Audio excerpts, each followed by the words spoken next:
आज हम आप लोगों को एटॉमिक थ्योरी के बारे में पढ़ाएंगे। चूंकि इसके पहले हम लोग ये पढ़ चुके हैं कि इलेक्ट्रॉन्स, प्रोटॉन्स एंड न्यूट्रॉन्स का डिस्कवरी किस तरह से हुआ, उसमें किस तरह का प्रॉपर्टीज प्रेजेंट है। अब हम लोग इस एटॉमिक थ्योरी के अंदर पढ़ेंगे कि इलेक्ट्रॉन्स, प्रोटॉन्स एंड न्यूट्रॉन्स का एटम के अंदर किस तरह से डिस्ट्रीब्यूशन होता है ताकि एटम स्टेबल फॉर्म में रहता है। इसके लिए बहुत से थ्योरी दिए गए हैं, उसमें से हम लोग आज atomic theory about the Thomson पढ़ेंगे। According to Thomson, atom is spherical in shape and protons are distributed uniformly throughout the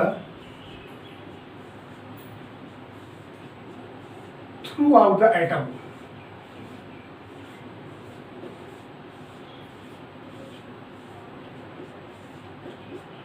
And electrons are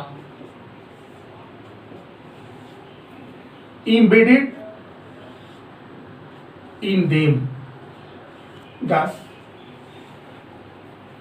atom is electrostatically stable. This theory is also known as watermelon theory. Watermelon theory में हम लोग ये देखते हैं कि तरबूज के अंदर जो मांस होता है वो यूनिफॉर्मली डिस्ट्रीब्यूटेड होता है और जो बीज होता है वो कहीं कहीं उसमें जड़ा हुआ दिखलाई पड़ता है। इसका मतलब है कि ये जो पॉजिटिव चार्जेज हैं यूनिफॉर्मली डिस्ट्रीब्यूटेड होते हैं और इलेक्ट्रॉन्स तरबूज के बीज के समान कहीं कहीं उसमें जड़ा हुआ रहता है। लेकिन इस थ्योरी का एक बेनिफिट हुआ कि इस थ्योरी के द्वारा पता चला कि एटम का जो शेप होता है स्फेरिकल होता है और एटम पर कोई चार्ज नहीं होता है। लेकिन इस थ्योरी का ड्रॉबैक्स है कि ये थ्योरी इलेक्ट्रॉन्स के एटम के अंदर मूवमेंट को एक्सप्लेन नहीं कर पाता है। सेकेंड, इस थ्योरी के द्वारा हम लोग पढ़ते हैं कि एटम के मास का यूनिफॉर्म डिस्ट्रीब्यूशन होता है थ्रू आउट द एटम, लेकिन ये जो कंसेप्ट है वो जस्टिफाइड नहीं है। थर्ड में अल्फा स्कैटरिंग एक्सपेरिमेंट जिसका रदरफोर्ड ने किया, उसका एक्सप्लेनेशन इसके द्वारा नहीं हो पाता है। इसमें ये पॉजिटिव चार्जेस हैं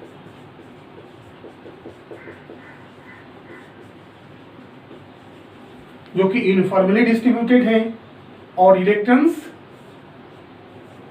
तरबूज के बीज के समान कहीं कहीं जड़ा हुआ दिखलाई पड़ते हैं, जिसके चलते पॉजिटिव और निगेटिव चार्ज के कारण एटम स्टेबल होता है। अब हम लोग discovery of X-ray, alpha ray, beta ray and gamma ray के बारे में पढ़ेंगे। अब चूंकि रदरफोर्ड थियरी के अंदर अल्फा रे का एप्लीकेशन है, इसलिए इसके पहले ये सब के बारे में हम लोग को जानना जरूरी है। Discovery of X-ray X-ray was discovered by Roentgen in 1895 by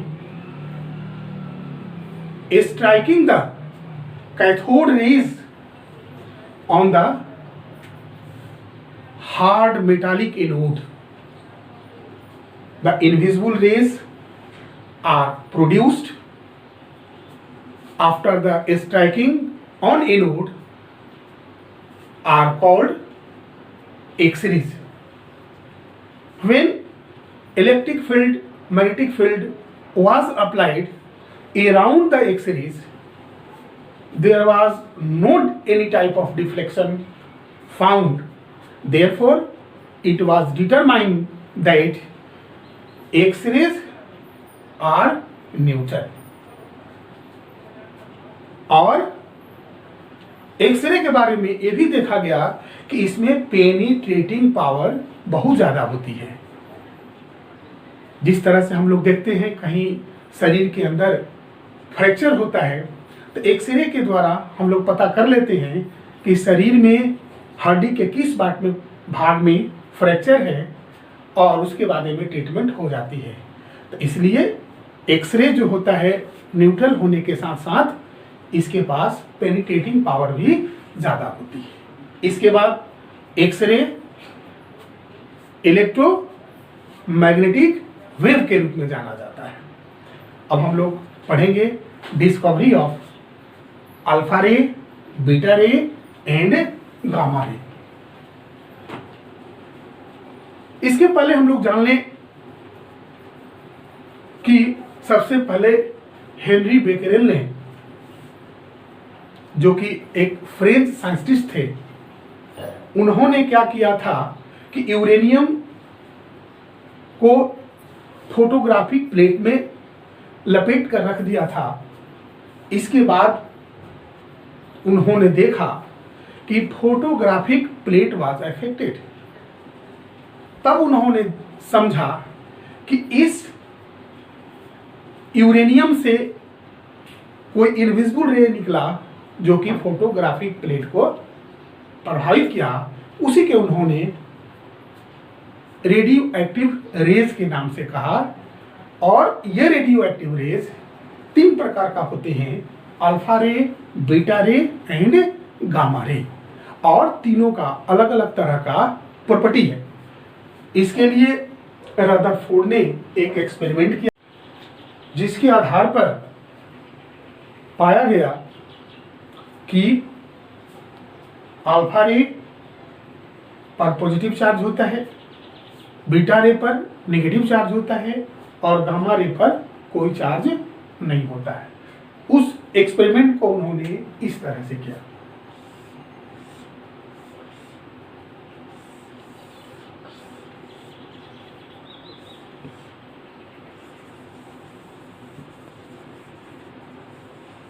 ये कंटेनर है जिसमें रेडियो एक्टिव सब्सटेंसेज को रखा गया है।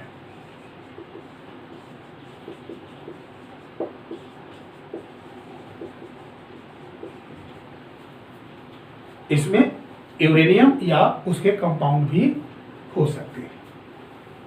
ऊपर उन्होंने फोटोग्राफिक प्लेट को रखा,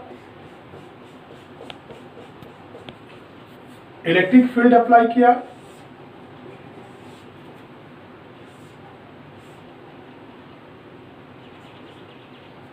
इधर अल्फा रे,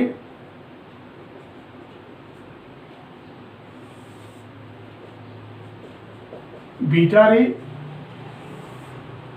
और सीधे जो चला गया इसमें कोई डिफ्लेक्शन नहीं हुआ, उसको उन्होंने गामा रे कहा। इस तरह से अल्फा रे, बीटा रे और गामा रे पर किस तरह का चार्ज होता है इसका पता चला। अब हम लोग अल्फा रे, बीटा रे और गामा रे के बारे में अलग अलग स्टडी करेंगे। अल्फा रे 2 unit positive charge and 4 unit mass का एक तरह का हीलियम आयन होता है। बीटा रे, इस पर मास कुछ भी नहीं होता है और चार्ज -1 होता है, और गामा रेज पर नहीं कोई पॉजिटिव चार्ज होता है नहीं नेगेटिव चार्ज होता है। इससे का मतलब है कि इसमें किसी भी तरह का कोई डिफ्लेक्शन शो नहीं करता है, चाहे कैथोड की ओर या एनोड की ओर। जो पेनिट्रेटिंग पावर होता है सबसे ज्यादा गामा रे का होता है, क्योंकि इसके पास मास कम होता है, उससे कम बीटा रे और सबसे कम alpha ray, penetrating power. Second में वेलोसिटी भी जो होता है गामा रे का सबसे ज्यादा, बीटा का उससे कम और अल्फा का सबसे कम। काइनेटिक एनर्जी सबसे ज्यादा अल्फा का होता है, उससे कम बीटा का होता है और सबसे कम गामा का होता है। आयोनाइजिंग पावर सबसे ज्यादा अल्फा का होगा, उससे कम बीटा का होगा और सबसे कम गामा का होगा।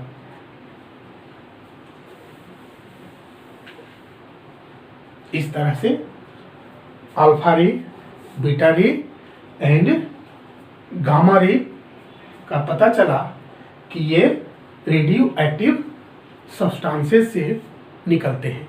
अब एक चीज और हम लोग समझ लें कि कोई एलिमेंट रेडियो एक्टिव क्यों होता है। इसके पीछे कारण होता है कि अगर किसी भी एटम के